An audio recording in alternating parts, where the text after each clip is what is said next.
Bonsoir, c'est un très grand honneur et beaucoup d'émotion pour moi de vous accueillir ce soir. Nous sommes tous ensemble réunis pour ce dîner du Comité français pour Yad Vashem, réunis pour cette soirée d'hommage à Simone Veil et réunis aussi pour pouvoir permettre l'ouverture de ce laboratoire de conservation d'archives dédié à Simone Veil sur le site de Yad Vashem à Jérusalem. Il est essentiel que Yad Vashem, qui distingue les justes parmi les nations, l'honore à son tour. Face à l'infamie, on n'a rien fait de mieux que le souvenir. Face à l'oubli, on n'a rien fait de mieux que la mémoire.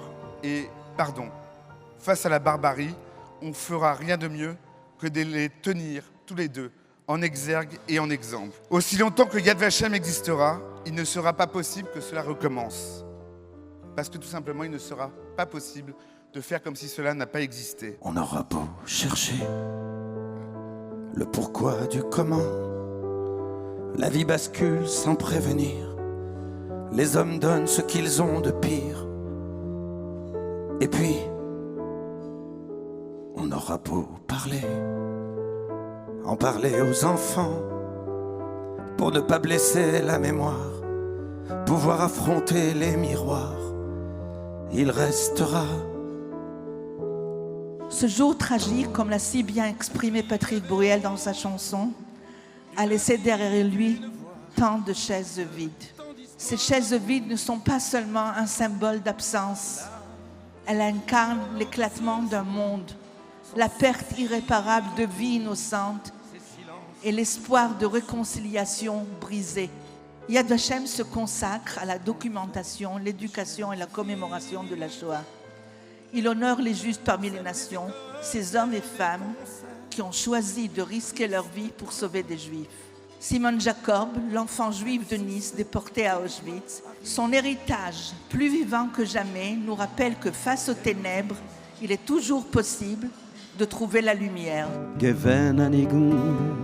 Wie a Sohn, was David hat, gespielt vor Gott, auch dir wollt's nicht gewinnen, als Yeshua. Si son statut d'icône aujourd'hui nous émeut et nous rend fiers, nous les Juifs, nous les femmes, je ne suis pas sûre qu'il ne l'aurait pas profondément étonné, agacé même, et elle se serait retournée, surprise pour voir de qui on parlait. Simone Jacob n'avait que 16 ans lorsqu'elle fut arrêtée par la Gestapo avec la complicité de l'État français à Nice avant d'être déportée à Auschwitz. Son premier combat sera donc celui de survivre. Il m'est souvent arrivé depuis le 7 octobre de me demander ce que Simone Veil aurait pensé. Il est des êtres qui sont irremplaçables. Elle était un phare. Elle était notre boussole. Le Zohar dit, je crois, que longtemps après que les lumières noires se soient déposées dans les zones basses du monde, une lumière blanche surgit dans les zones hautes du monde.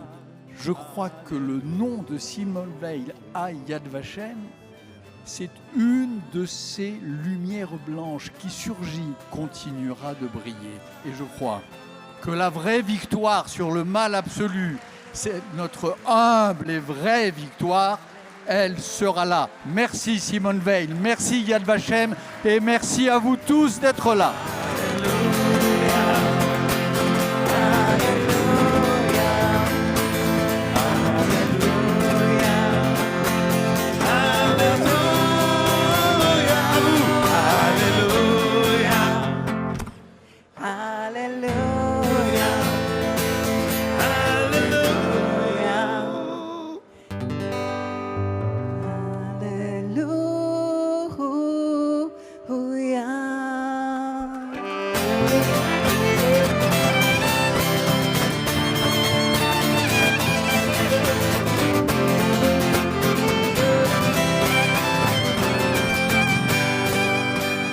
J'ai beaucoup d'admiration pour tous ces témoignages que Yad Vashem nous offre, parce qu'il nous questionne sur nous, sur notre engagement, sur nos positionnements et sur notre rapport à l'autre, tout simplement.